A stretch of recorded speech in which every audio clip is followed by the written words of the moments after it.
hanging on the cross, he is praying for those dear ones, for those people who are crucifying him and praying to the Father, Father forgive them. ఆ శిలువ మీద వేలాడుతూ ఉన్నప్పుడే ఆయనను ఎవరైతే సిలువకి అప్పగిస్తూ ఉన్నారో వారి కోసం తండ్రితోటి విజ్ఞాపన చేస్తూ తండ్రి వీరిని క్షమించు అని అంటున్నాడు ఆయన. As I shared in many places, చాలా చోట్ల నేను ఇప్పటికే పంచుకున్న రీతిలో there are 4 important fragments in this particular verse. ఈ వచనములో 4 సంగతులను మనము గమనించవచ్చు. Before we worship the Lord, we will see them and then we will enter into a time of worship. మనము వ్యక్తిగతంగా దేవుణ్ణి ఆరాధించక ముందు ఈ 4 విషయాలు కొంచెం ధ్యానించి దాని తర్వాత ఆరాధనలోకి ప్రవేశిస్తాం. The first one, మొదటిది the address of Lord Jesus Christ. యేసుక్రీస్తు వారు సంబోధించిన విధానం. And secondly, రెండవది the appeal, the pleading of Lord Jesus Christ. యేసుక్రీస్తు ప్రభువారు చేసిన విజ్ఞాపన ప్రాధేయపడుట. And thirdly, మూడవది the argument of Lord Jesus Christ, what he argued with the Father. ఆయన ఏదైతే తండ్రితోటి వాదించినారో ఆ వాదన. And fourthly, నాలుగవది the answer he got. ఆయన దొరికిన జవాబు. So the address, మొదటిది ఆయన సంబోధించినది, and secondly the appeal, రెండవది ఆయన ప్రాధేయపడినది, and the third thing is the argument, మూడవదేమో ఆయన చేసిన వాదన, and fourthly the answer what he got. నాలుగవది ఆయన పొందుకున్న జవాబు. Let us learn few lessons out of these 4 important things from this first verse. ఈ మొదటి పలికిన మాటలో ఉన్న ఈ వచనంలో నుంచి 4 ఈ ప్రాముఖ్యమైన సంగతుల ద్వారా కొన్ని విషయాలు మనం నేర్చుకుందాం. The first thing is addressing. మొదటిది ఏంటి అంటే ఆయన సంబోధించిన రీతి. He is addressing the Father. ఆయన తండ్రిని సంబోధిస్తున్నాడు. His mother is there before him. ఆయన ఎదుటనే ఆయన తల్లి గారు ఉన్నారు. Many disciples are there. చాలా మంది శిష్యులు ఉన్నారు. And great people are there. చాలా గొప్ప గొప్ప వ్యక్తులు ఉన్నారు. And at what time he addressed the Father? అయితే ఏ సమయంలో ఆయన తండ్రిని సంబోధించినాడు? If you read all the seven words spoken by Lord Jesus Christ, యేసుక్రీస్తు ప్రభువారు పలికిన ఆ 7 మాటలను కూడా మీరు గనుక చదివినా ధ్యానించినా he addressed only 3 times God.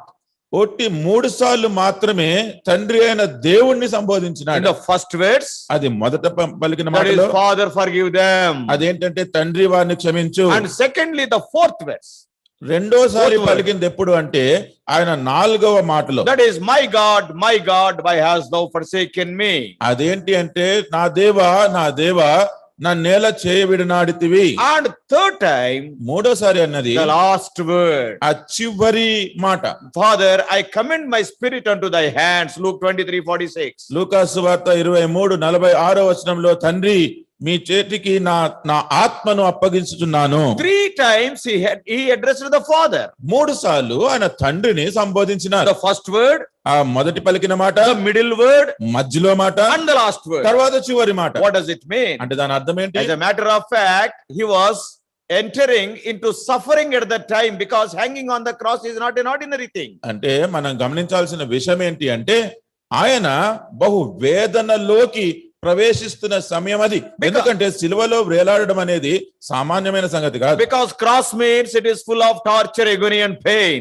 ఎందుకంటే సిలువ అంటే ఎంతో వేదన, శ్రమ, బాధతో కూడినది. So what does it mean? అంటే దాని అర్థం ఏంటి? While entering into suffering, ఇప్పుడు ఈ శ్రమలోకి ప్రవేశిస్తున్నప్పుడు, that is the first word. అదే మొదటి మాట. And what is the fourth word? తర్వాత 4వ మాట పలికింది. While enduring the suffering, ఆ శ్రమ గుండా ఆయన ఆ శ్రమను భరిస్తూ ఉన్నప్పుడు. and thirdly, మూడవది while emerging out of the suffering, ఆ శ్రమలో నుండి బయటికి వెళ్ళిపోతున్నప్పుడు, so while entering the suffering, enduring the suffering and emerging out of the suffering, he is addressing God the Father. ఇప్పుడు తండ్రి అయిన దేవుణ్ణి ఆయన సంబోధిస్తున్నది ఏ సమయములో అంటే ఆయన శ్రమలో ప్రవేశిస్తున్నప్పుడు, శ్రమను భరిస్తున్నప్పుడు, ఆ శ్రమలో నుంచి బయటికి వస్తున్నప్పుడు. What does it mean? దాని అర్థం ఏంటి? Nothing in this world, no suffering, no trouble could threaten his relationship with the Father. అంటే ఈ లోకంలో ఎటువంటి శ్రమ, ఎటువంటి వేదన, ఎటువంటి కష్టమైనా గాని ఆయనకు తన తండ్రికి ఉన్న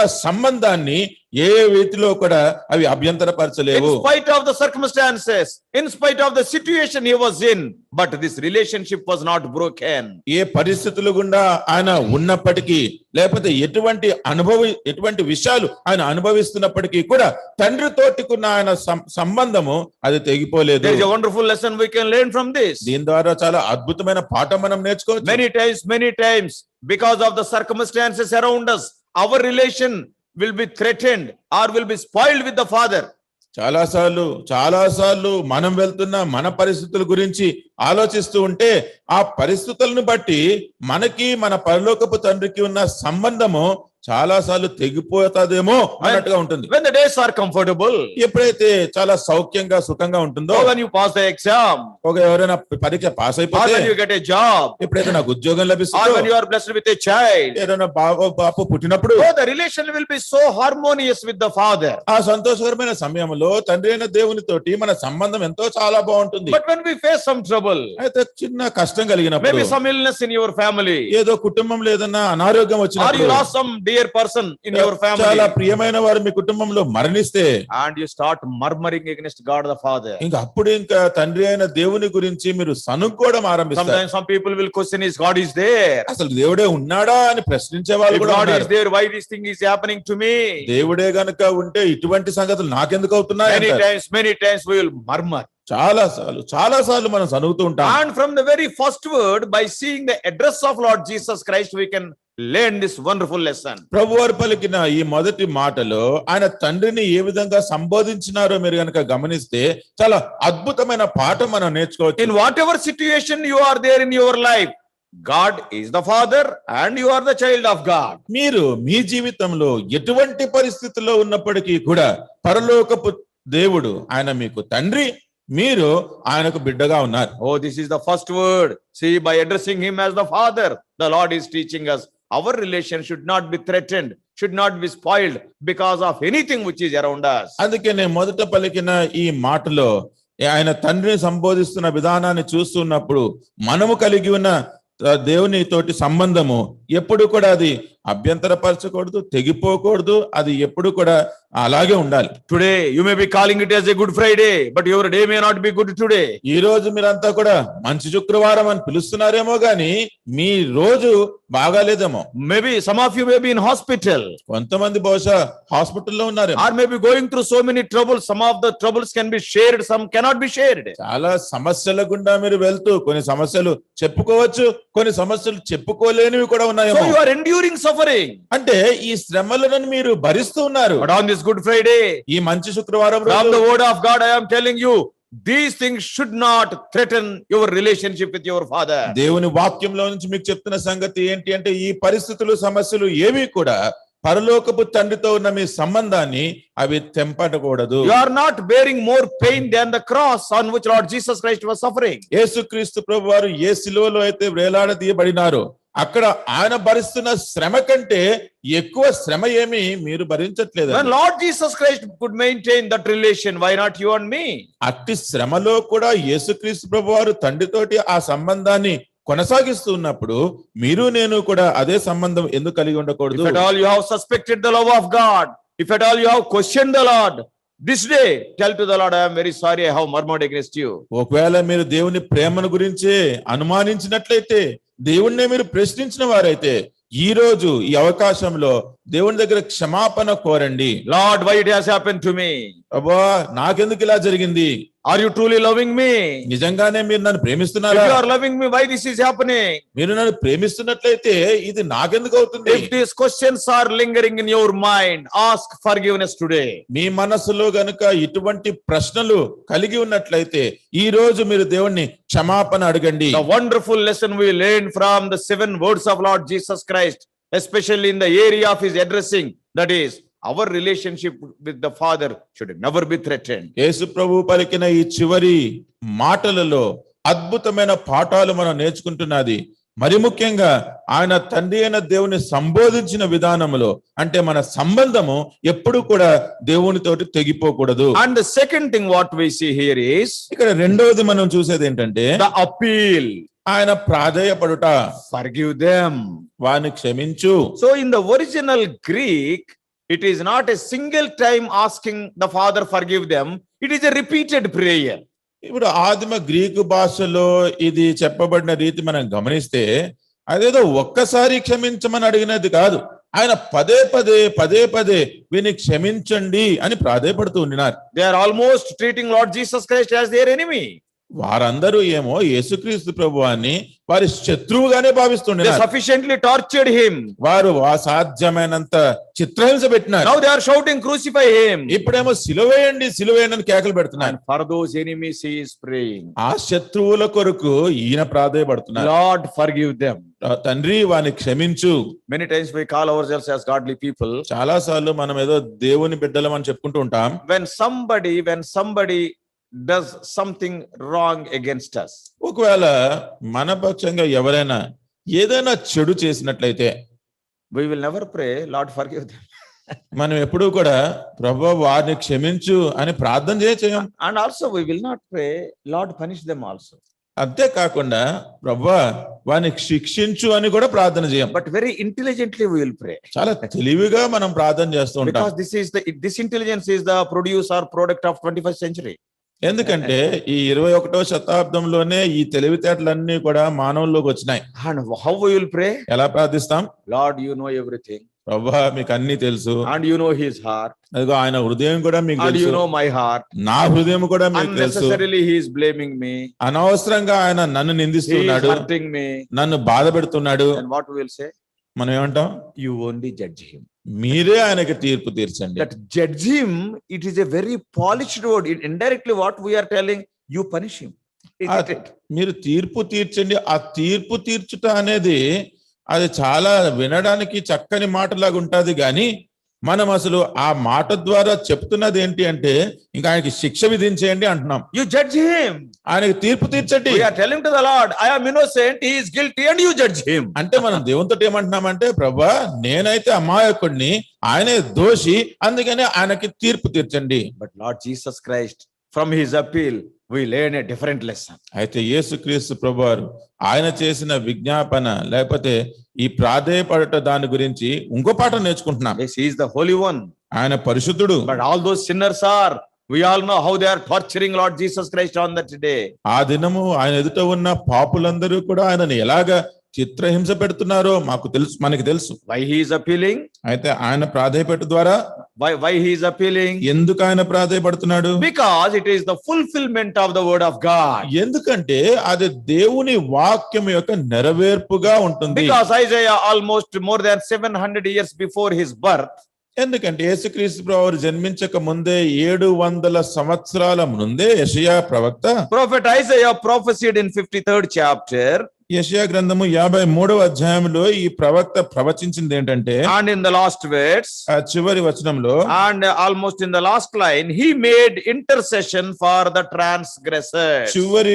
చివరి లైన్ చూడండి, తిరుగుబాటు చేసిన వారి గూర్చి విజ్ఞాపనము చేసెను. Whenever you see the life of Lord Jesus Christ, మీరు ఎప్పుడైనా యేసుక్రీస్తు ప్రభువు వారి జీవితాన్ని గమనించినప్పుడు whatever word he has spoken, whatever step he has taken, it is the fulfillment of the word of God. ఆయన ఏ మాట పలికినా ఎటువంటి అడుగు తీసుకున్నా అవన్నీ కూడా పరలోకపు తండ్రి యొక్క చిత్తాన్ని ఆయన నెరవేర్చిందే. We are good at speaking wasteful words. మనమేమో వ్యర్థమైన మాటలు మాట్లాడే వాళ్ళం. For time pass. అదంతా కూడా ఏదో టైం పాస్ కోసం మాట్లాడేస్తుంటాం. Lord Jesus Christ was not like that. అయితే యేసుక్రీస్తు ప్రభువు వారు అలాగే ఏమీ మాట్లాడలేదు. That's why he could finish his ministry in just 3.5 years. అందుకనే ఆయన పూర్తి పరిచర్య అంతా కూడా 3.5 సంవత్సరాలలోనే ముగించుకోగలిగారు. So whatever word he has spoken, wherever he has spoken, it was the fulfillment of the prophecy. అందుకనే ఆయన ఏ మాట పలికినా ఎక్కడ ఆ మాట చెప్పినా ఆ మాటలన్నీ కూడా ఈ ప్రవచనాల యొక్క నెరవేర్పు మాత్రమే. So suddenly he must have remembered what Isaiah prophesied. అందుకనే యెషయా ఏమైతే ప్రవచించినాడో ఆయన అకస్మాత్తుగా గుర్తు తెచ్చుకొని He pleaded for the transgressors. ఈ తిరుగుబాటు చేసే వారి కొరకు ఆయన విజ్ఞాపన So చేసినాడు. immediately he started praying for them. వారి కొరకు వెంటనే ప్రార్థన విజ్ఞాపన చేయడం I have come to ఆరంభించాడు. this world to fulfill the prophecy. ఇదిగో ఈ ప్రవచన నెరవేర్చడానికి ఈ లోకానికి నేను వచ్చాను. Lord, forgive them. తండ్రి వీరిని క్షమించు. So it is the fulfillment of the word of God. అంటే దేవుని యొక్క వాక్యము నెరవేర్చడానికే ఆయన అలాగే And చెప్పినాడు. secondly, రెండవదిగా he was practicing what he preached. ఆయన ఏదైతే బోధించినాడో అదే క్రియాపూర్వకంగా చేసి He చూపిస్తున్నాడు. was practicing his message. He always preached, love your enemies. ఎందుకంటే ఆయన బోధించిందంతా మీ శత్రువుని మీరు ప్రేమించుడి అని బోధిస్తూ ఉండినాడు కనుక అదే క్రియాపూర్వకంగా Yeah, చూపిస్తున్నాడు. this is the difference between Lord Jesus Christ and the present day messengers. అందుకనే యేసుక్రీస్తు ప్రభు వారికి ప్రస్తుతం ఉన్న బోధకులకి కూడా ఈ తేడా గమనించవచ్చు. Many times we also will preach, love your enemies, but how many times we are loving our enemies? చాలా సార్లు ఇక్కడ నుంచి బోధించే వాళ్ళు మీ శత్రువుల్ని ప్రేమించండి అని బోధిస్తారు గాని వారు ఎంత మట్టుకు శత్రువులను If ప్రేమించగలుగుతున్నారు? you and I can love our enemies, there is no need of a police station, there is no need of a court. మీరు నేను గనక శత్రువులని ప్రేమించగలిగితే అసలు పోలీస్ స్టేషన్ అవసరం లేదు, ఈ కోర్టుకి వెళ్లాల్సిన అవసరం కూడా ఉండదు. If both the parties says, I am sorry, I am sorry, I am wrong, I want to love you, I want to love you,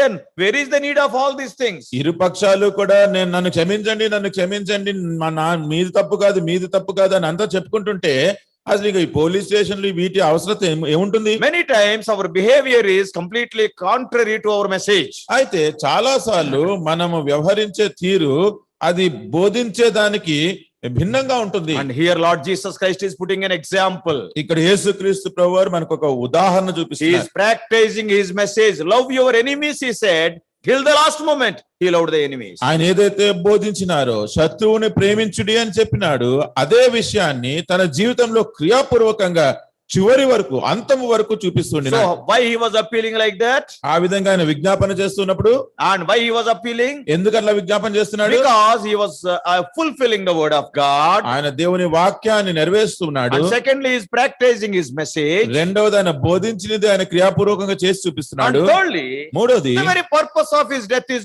to die for sinners. ఆయన మరణించడమే దానికి కారణం ఏంటి అంటే పాపుల కొరకే ఆయన Just now మరణిస్తున్నాడు. we have mentioned Luke 19:10. లూకా సువార్త 19:10 ఇప్పుడే చూసుకున్నాం. Same thing Paul is writing to Timothy in 1 Timothy 1:15. మొదటి తిమోతికి రాసిన మొదటి పత్రిక 1:15 కూడా అపోస్తలుడైన పౌలు అదే మాట అంటున్నాడు. Right from the day of his birth, he never wavered, he never diverted. All the time he was towards the goal, that is the cross. ఆయన జన్మించినది మొదలు మన ప్రభువు వారు ఎప్పుడు కూడా ఏ ఉద్దేశంతో ఆయన ఈ లోకంలో జన్మించినారో దాని గురించి ఎప్పుడు ప్రక్కకి తప్పిపోలేదు. ఆయన గురి, ఆయన గమ్యము ఆ శిలువ ఏదైతే ఉందో దాని వైపుగానే కొనసాగుతూ He ఉండినారు. never forgot the purpose of his birth. ఆయన ఎందుకు జన్మించినాడు అన్న ఆ కారణము ఉద్దేశము మర్చిపోలేదు. Every one of us, we are born to live, but Lord Jesus Christ was born to die. మనం అందరము కూడా మనము జీవించడానికి జన్మిస్తాం, గాని యేసుక్రీస్తు ప్రభువారు ఆయన మరణించడానికి జన్మించినారు. Why we run to hospitals? మనము హాస్పిటల్కి ఎందుకు వెళ్తాం? Because a desire to live for some more days. ఎందుకంటే ఇంకొద్ది రోజులు బ్రతకాలి అని మనలో ఉన్న ఆశ. Lord Jesus Christ never forgot the purpose of his birth. యేసుక్రీస్తు ప్రభువారు ఆయన జననము యొక్క ఉద్దేశము ఆయన ఎప్పుడు మర్చిపోలేదు. Though forgiveness was very costly, ఈ క్షమాపణ అనేది ఎంతో ఖరీదైనప్పటికీ, though it demanded his life, ఆయన జీవితాన్నే దారబోయాల్సి వచ్చినప్పటికీ, yet he was faithful. అయినప్పటికీ నమ్మకంగా ఆ జరిగించిన. Yes, the purpose of my death is, my life is to die on the cross. ఇదిగో నా జీవితం యొక్క ఉద్దేశము లేకపోతే ఆ గమ్యమే శిలువ పైన నేను So in మరణించాలి. his appeal we can see three important things. అందుకనే ఆయన చేసిన ఈ విజ్ఞాపన ప్రాధేయపడట్లో 3 ప్రాముఖ్యమైన సంగతులు చూడొచ్చు. That is the fulfillment of the word of God. మొదటిది దేవుని వాక్యం యొక్క నెరవేర్పు. And secondly, practicing his message. రెండవది ఆయన ఏది బోధించినాడో అది క్రియాపూర్వకంగా చేసి And చూపించడము. thirdly, the purpose of his death. మూడవది ఏంటంటే ఆయన ఎందుకు మరణిస్తున్నాడో దాని యొక్క ఉద్దేశము. So we also, our lives, we have to practice these things. అందుకనే మన జీవితంలో కూడా మనం ఇటువంటివి కొనసాగిస్తూ ఉండాలి. And third thing is, ఇప్పుడు మూడోది ఏంటంటే not only he appealed, ఆయన విజ్ఞాపన చేయడమే కాదు, what I feel, what I imagine is, నేను ఊహించుకునేది లేకపోతే నేను అనుకునేది ఏంటంటే, when Lord Jesus Christ pleaded the Father forgive them. తండ్రితోటి ఎప్పుడైతే యేసుక్రీస్తు ప్రభువారు తండ్రి వారిని క్షమించు అని ప్రాధేయపడినాడో, And though it is not written, the Father must have asked, why should I forgive them? ఇక్కడ రాయబడలేదు గాని బహుశా అక్కడి నుంచి తండ్రి నేను ఎందుకు క్షమించాలి And అని అడిగినాడేమో. immediately the Lord Jesus Christ is arguing. వెంటనే యేసుక్రీస్తు ప్రభువారు తండ్రితోటి వాదిస్తున్నారు. He is arguing on behalf of his persecutors. ఎవరైతే ఆయనను శ్రమ హింసిస్తూ ఉన్నారో వారి గురించి ఆయన తండ్రితోటి వాదిస్తూ ఉన్నాడు. And what he is replying? ఇప్పుడు తండ్రి ఏం జవాబు చెప్తున్నాడు? What is the reply of Lord Jesus Christ to the Father? యేసుక్రీస్తు ప్రభువారి యొక్క జవాబు తండ్రికి ఏం చెప్తున్నాడు? For they know not what they do. వారు ఏమి చేయుచున్నారో వారికి తెలియదు. So not only he prayed for them, but he argued for them. For them means, see, if you and I were there, you and I were also in that group. వారి గురించి విజ్ఞాపన చేయడమే కాదు, వారి గురించి తండ్రితోటి ఆయన వాదించినాడు కూడా. వారు అంటే ప్రస్తుతం మీరు నేను కూడా అదే గుంపుకు చెందిన All the sinners are there. పాపులందరూ కూడా అక్కడ ఉండినారు. What is the reason he is telling? ఇప్పుడు ఆయన చెప్తున్న కారణం ఏంటి? They are ignorant of what they are doing. They do not know what they are doing. వారు ఏమి చేస్తున్నారో వారు ఎరుగరు, వారికి తెలియదు అంటున్నాడు. Because they are ignorant, please forgive them. వారికి తెలియదు కాబట్టి, వారు అమాయకులు కాబట్టి వారిని క్షమించు అంటున్నాడు. The world, ఈ లోకంలో though we are ignorant, punishment is inevitable. మనము అమాయకులం అయినప్పటికీ కూడా శిక్ష మన మీద పడొస్తుంది. A small child is there, ఏదో చిన్న పిల్లోడు ఉన్నాడు అనుకోండి, and that child doesn't know that it is a burning coal, ఆ చిన్న బిడ్డకి అక్కడ కాలుతున్న బొగ్గు దాని గురించి సరిగ్గా తెలియదు. and he will go and touch it innocently, ignorantly, వెళ్ళి చాలా అమాయకంగా ఏమి తెలియకుండా ఆ కాలుతున్న బొగ్గును పట్టుకుంటాడు. and then the firing coal will never say, oh, ignorantly this little child is touching me, so I will not cause any boil to him. ఇప్పుడు ఆ మండుతున్న రగులుతున్న ఆ బొగ్గు, అయ్యో ఈ పిల్లవాడు ఏదో అమాయకంగా నన్ను ముట్టుకున్నాడు, అందుకనే నేను ఆయనకి ఏమి గాయం కలిగించను అని అనుకోదు. Yes, though you do it ignorantly, the punishment is inevitable. అమాయకంగా నీవు చేసినప్పటికీ కూడా అది కాలుస్తుంది, ఆ శిక్ష మనకి తప్పదు. Sometimes we go to a new city. కొన్నిసార్లు మనం ఏదో కొత్త పట్టణానికి We వెళ్తాం, will be driving our car. మన కారు ఏదో నడిపిస్తుంటాం. We do not know whether it is one-way traffic or two-way traffic. ఒక వీధిలో అది ఒక వైపే వెళ్ళాలా లేకపోతే రెండు వైపులా రావచ్చు, అది మనకు తెలియదు. Because we are new to that city, we will be going in the wrong direction. అదేదో మనకి కొత్త పట్టణం కాబట్టి మనమేమో తప్పు దారిలో వెళ్ళిపోతూ ఉంటాం. Immediately our uncle will stop there. అక్కడ పోలీస్ ఆయన వచ్చి మనల్ని ఆపుతాడు. Why you are coming in this way? అరే ఇటువైపు ఎందుకు వస్తున్నావు నువ్వు? Sir, I am from Hyderabad. I came for the first time. అయ్యా నేను Ignorantly I am coming. Hyderabad నుంచి ఇక్కడికి మొదటిసారి వచ్చానయ్యా, నాకు తెలియదు, అమాయకంగా వస్తున్నాను. Then what he will say? అప్పుడు ఆయన ఏమంటాడు? First pay 1000 rupees 35 and then you can talk about your ignorance. ముందు 1000 రూపాయలు జరిమానా కట్టి దాని తర్వాత నీకేమేం తెలియదు అప్పుడు చెప్పంట. So in this world, though you do things ignorantly, the punishment is inevitable. అందుకనే ఈ లోకంలో మీరు ఏ పనైనా సరే అమాయకంగా చేసినా దానికి శిక్ష తప్పదు. But అయితే what Lord Jesus Christ is praying? ఇప్పుడు యేసుక్రీస్తు ప్రభువారు ఏమి ప్రార్థిస్తున్నారు? Lord, that punishment put it on me. ప్రభువా తండ్రి ఆ శిక్ష అంతా కూడా నా మీద వేసేయ్. They are doing it ignorantly. వారు తెలియకుండా అమాయకంగా చేస్తున్నారు. And they are ignorant of my person who I am. They do not know. అసలు నేను ఎటువంటి వ్యక్తినో దేనికి వచ్చానో అది తెలియక చేస్తున్నారు, వారికి తెలియదు. Because they have not believed me as Messiah. ఎందుకంటే నేను మెస్సయ్యా అన్న సంగతి వారు ఇంకా They are నమ్మట్లేదు. treating me as a prophet. నేను ఏదో ప్రవక్తను అన్నట్టుగానే వాళ్ళు So భావిస్తున్నారు. they are ignorant of their my person. అందుకనే నా వ్యక్తిత్వం ఏంటో వారు తెలియని అమాయకులు. Not only that, అంతేకాదు they are ignorant of their own actions. వారు చేస్తున్న పనుల గురించి కూడా వారు అమాయకులే. They parted his garments. ఎందుకంటే ఆయన వస్త్రాన్ని చింపేసినారు, And they have given him vinegar.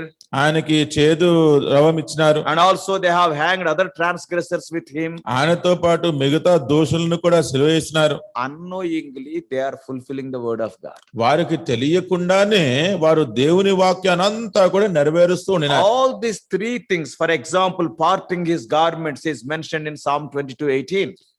కీర్తన 22:18 వచనంలో ఆయన వస్త్రమును చింపివేస్తారని ముందుగానే ప్రవచింపబడింది. And it is also prophesied they will give vinegar to him in Psalm 69:21. 69వ కీర్తన 21వ వచనంలో ఆయనకి ఈ చేదు రవము ఇస్తారు అని చెప్పి అక్కడ And also ప్రవచింపబడింది. he will be hanged among the transgressors. Just now we have read from Isaiah 53:12. అతిక్రమం చే వారిలో ఆయనను కూడా సిలువ వేస్తారు అని చెప్పి యెషయా గ్రంథం 53వ అధ్యాయంలో ఇప్పుడే చదివాం. Yeah, they are ignorant. వారంతా ఇవి తెలియని అమాయకులు. Not only that, అంతేకాదు they are ignorant of their sin. వారి పాపముల గురించి కూడా వారు తెలియని అమాయకులుగానే ఉన్నారు. Because they were following the Jewish law like Apostle Paul before his conversion. అపోస్తలుడైన పౌలు ఆయన ఇంకా మారకుండా ఉండినప్పుడు ఎలాగైతే యూదుల ఆచారాన్ని నిష్ఠగా పాటిస్తున్నారో వీరందరూ కూడా ఒకటి ఆచారాన్ని పాటిస్తున్నారు. Persecuting the church of God, persecuting the son of God. Paul was thinking he was doing the service of God. దేవుని సంఘాన్ని హింసిస్తూ దేవుని కుమారుణ్ణి హింసిస్తూ అపోస్తలుడైన పౌలు నేను నా ఆచారాన్ని నిష్ఠగా పాటిస్తున్నాను అనుకున్నాడు. I am doing the service of the Lord. నేను దేవుని సేవ చేస్తున్నాను అనుకున్నాడు. They are also doing like that. వీరందరూ కూడా అలాగే చేస్తున్నారు. What Jesus Christ is praying. అయితే యేసుక్రీస్తు ప్రభువారు వారి గురించి ఏమని What ప్రార్థిస్తున్నాడు? is his argument? తండ్రితోటి ఆయన చేస్తున్న వాదన They are ఏంటి? ignorant of my person. నేను ఏ వ్యక్తిని ఏ వ్యక్తిత్వంతో ఇక్కడ ఉన్నానో అది తెలియని They are ప్రజలు. ignorant of their actions. వారు చేస్తున్న పనుల గురించి కూడా వారు అమాయకులుగా They are ఉన్నారు. ignorant of their sin and they are thinking that they are doing service to the Lord. వారు పాపులు అని వారు తెలియకుండా అమాయకంగా ఇంకా మేమంతా దేవుడికే సేవ చేస్తున్నాం అనుకుంటున్నారు. Paul says in 1 Timothy 1:13. అపోస్తలుడైన పౌలు తిమోతికి రాసిన మొదటి పత్రిక 1:13 వచనంలో అంటున్నాడు, And through that verse only I was saved in my life. నా జీవితంలో కూడా ఈ వాక్యం ద్వారానే నేను రక్షింపబడినాను. I have done these things ignorantly in unbelief. That's why I am forgiven. నేను తెలియక అవిశ్వాసం వలన చేసి తిని గనుక కనికరింపబడి తిని. Yes, that is what has happened here. అదే సంగతి ఇక్కడ శిలువ దగ్గర కూడా జరిగింది. And because the answer came from the Father. ఇప్పుడు జవాబు తండ్రి దగ్గర నుంచి వచ్చింది. The Father accepted the pleading, the appeal and the argument of the Son. కుమారుడు చేసిన సంబోధించిన విధానము, ఆయన చేసిన విజ్ఞాపన, ఆయన చేసిన వాదన తండ్రి అంగీకరించినాడు. And he sent a message in Acts 3:17. అపోస్తలుల కార్యములు 3:17లో ఆయన ఒక సందేశాన్ని పంపించినాడు. What is that? అదేంటి? Acts chapter 3 అపోస్తలుల కార్యములు 3:17 and verse 17. 17వ వచనం. What is written there? అక్కడ ఏమని రాయబడింది? And now, brethren, I would that through ignorance you did it, as did also your rulers. సహోదరులారా, మీరును మీ అధికారులను తెలియక చేసిరని నాకు తెలియను. Yes, I know that you have done it ignorantly. తెలియక చేసినారు అని నేను Not only ఎరుగుదును. you and your rulers. మీరు మీ అధికారులు. And that's why he sent the message of salvation. అందుకనే ఆయన ఈ రక్షణ వర్తమానాన్ని పంపించినాడు. That's why, as I already mentioned, it was the experience of Apostle Paul. మీకు ముందుగానే చెప్పినట్టుగా ఇది అపోస్తలుడైన పౌలు కూడా అనుభవించిన రీతి. It is the experience of me also. మన అనుభవం కూడా, It is నా the అనుభవం experience కూడా. of you if you are born again. మీరు కూడా తిరిగి జన్మించిన వారైతే ఇది మీ అనుభవం కూడా. You and I were there in the group of people who were persecuting Lord Jesus Christ on the day of his crucifixion. యేసుక్రీస్తు ప్రభువారు శిలువకు అప్పగించిన దినాన్న ఆయనని హింసిస్తున్న ప్రజల గుంపులో మీరు నేను కూడా ఉండిన We వారమే. are sinners and we are also sinners. వారు పాపులే, మనము కూడా పాపులమే. The appeal what he made, not only for them, for us also. యేసుక్రీస్తు ప్రభువారు వారి నిమిత్తమై చేసిన విజ్ఞాపన అది వారికే కాదు అని మన కొరకు The కూడా argument చేసినాడు. he made is not only for them, for us also. వారి కోసం చేసిన వాదన అది వారి కోసమే కాదు, అది మన కోసం కూడా. And the answer came not only for them, for us also. తండ్రి నుంచి జవాబు వారి కోసమే కాదు, మన కోసం కూడా వచ్చింది. My son, my daughter, I will forgive you because you have done it ignorantly in unbelief. This is the voice of the Lord the day when we confessed our sins. తెలియకే చేసినావు గనుక నా కుమారుడా, నా కుమార్తె, నేను మిమ్మల్ని క్షమిస్తాను అని పలికిన మాట అది. Because of that forgiveness. ఆ క్షమాపణను బట్టి Today what a privilege we got. Such a holy God. Very boldly we can go and we can address him like Lord Jesus Christ, Father. ఎటువంటి ఆధిక్యతతోటి ఎంతో ధైర్యంగా ఆయన కృపా సింహాసనం ఎదుకు వెళ్ళి మనము కూడా ఆయనను సంబోధించవచ్చు. యేసుక్రీస్తు ప్రభువారు సంబోధించిన విధానంలోనే తండ్రి అని మనం కూడా అనొచ్చు. What a close bond it is. అంటే అది ఎంత దగ్గరగా సన్నిహితమైన What a సంబంధం close అది. relationship he has brought us into. అంటే మనల్ని ఎంత దగ్గర సంబంధంలోకి ఆయన తీసుకొచ్చినాడు. If you see the worldly religions, ఇప్పుడు లోకంలో ఉన్న మతాలను చూస్తే no devotee calls their God as Father. ఏ భక్తుడు కూడా వాళ్ళ దేవుళ్ళను తండ్రి అని పిలవడు. Sometimes they will be shivering before their God. వాళ్ళ దేవుళ్ళ ముందు చాలాసార్లు వీళ్ళు వణిగిపోతూ ఉంటారు. But what about father and son, father and daughter relationship? అయితే ఈ తండ్రి కుమారుడు, తండ్రి కుమార్తె అన్న ఈ సంబంధము ఎటువంటిది? Oh, such a close relationship. అది ఎంతో సమీప సన్నిహితమైన సంబంధం. Because of the cross, the Lord brought us into this relationship. ఆ శిలువని బట్టియే తండ్రి అయిన దేవుడు మనలను ఇటువంటి సంబంధం ప్రతిఫలంలోనికి తీసుకొచ్చినాడు. He has become our savior, ఆయన మన రక్షకుడు అయినాడు, also our father. ఆయన మన తండ్రి కూడా అయినాడు. So brothers and sisters, అందుకనే సహోదర this సహోదరులారా, morning our the prayer offered on the cross is for you and for me also. యేసుక్రీస్తు ప్రభువారు శిలువ పైన చేసిన విజ్ఞాపన అది మీ కొరకు నా కొరకు కూడా. Today the salvation or the forgiveness is provided because of his first word on the cross. ఆయన పలికిన మొదటి మాట, శిలువ పైన పలికిన మొదటి మాటను బట్టి మనకి రక్షణ అనుగ్రహించబడింది. And we are the recipients of the result of that prayer. అటువంటి విజ్ఞాపనకు ప్రతిఫలముగా వచ్చినది ఏదైతే ఉందో అది మనమందరము కూడా పొందుకున్న Today వారంగా I am ఉన్నాం. saved means it is because of that prayer. ఈ రోజు నేను రక్షింపబడ్డాను అంటే అది ఆ రోజు ఆయన చేసిన When విజ్ఞాపన I came గురించి. to the Father, నేను తండ్రి దగ్గరికి వచ్చినప్పుడు, oh, when I was praying, నేను ప్రార్థిస్తున్నప్పుడు and then the Father was telling, this fellow is a sinner. తండ్రి అంటున్నారు కదా, ఇదిగో ఈయన పాపి, I am a holy God. Why this unholy fellow is coming to me? నేను పరిశుద్ధుడైన దేవుణ్ణి ఈ అపరిశుద్ధుడు నా దగ్గరికి ఎందుకు వస్తున్నాడు అంటే, Immediately the Lord Jesus Christ came in between. వెంటనే యేసుక్రీస్తు ప్రభువారు మన మధ్యవర్తిగా వచ్చినాడు. And Father, forgive him because he doesn't know what he did. తండ్రి ఆయన ఏం చేస్తున్నాడో ఆయనకు తెలియదు కాబట్టి ఆయనను క్షమించు అని విజ్ఞాపన చేసినాడు. Father saw me through Lord Jesus. అంటే తండ్రి యేసుక్రీస్తు ప్రభువుల ద్వారా నన్ను చూసినాడు, And he has forgiven me. ఆయన నన్ను క్షమించినాడు. That's why today I can tell boldly and joyfully, I am saved, I am a child of God. అందుకనే ఎంతో ధైర్యంగా సంతోషంగా నేను రక్షింపబడినాను, నేను దేవుని బిడ్డను అని నేను చెప్పుకోగలను. And what can I render unto him? ఆయనకి నేను ఏం చెల్లించగలను? I never asked him to pray. నా కొరకు విజ్ఞాపన చేయమని నేను ఎప్పుడు అడగలేదు. I never asked him to choose me. నన్ను ఎంపిక చేసుకోమని కూడా నేను ఎప్పుడు John అడగలేదు. 15:16 says, you have not chosen me, but I have chosen you. యోహాను సువార్త 15:16 మీరు నన్ను ఎన్నుకోలేదు కానీ నేను మిమ్మల్ని You ఎన్నుకున్నాను. have not loved me, I have loved you. మీరు నన్ను ప్రేమించలేదు, నేను మిమ్మల్ని ప్రేమించినాను You have అంటున్నాడు. not asked, but I have prayed for you. మీరు అడగలేదు కానీ మీ కొరకు నేను విజ్ఞాపన చేసినాను. What can we render unto him? మనం ఆయనకి ఏమి చెల్లించగలం? Only one thing. ఒకటే, Lord, thank you. ప్రభువా వందనాలు, Lord, thank you. ప్రభువా వందనాలు. That heartfelt thanks is the true worship. ఆ హృదయపూర్వకమైన వందనాలు చెల్లించితే అదే నిజమైన ఆరాధన. Lord, I have not chosen you. ప్రభువా నేను మిమ్మల్ని ఎంపిక I have చేసుకోలేదు, not loved you. నేను మిమ్మల్ని I never ప్రేమించలేదు, asked you to pray for me. మీరు నా కొరకు విజ్ఞాపన చేయమని నేనెప్పుడు It అడగలేదు. is out of thy love, out of thy appeal, out of thy argument, a hell-bound sinner became a heaven-bound citizen today. అదంతా కూడా మీరు తండ్రిని సంబోధించి, మీరు తండ్రి దగ్గర విజ్ఞాపన చేసి, మీరు నా పక్షంగా తండ్రితోటి వాదించారు. నేను నరకానికి అప్పగించబడి నశించిపోవలసిన నన్ను పరలోకానికి వారసుడిగా చేసినాడు. Keeping these few thoughts in our mind, let us enter into a time of worship. ఈ తలంపులు మనము హృదయంలో పెట్టుకొని మనము ఆరాధన సమయంలోకి ప్రవేశిద్దాం.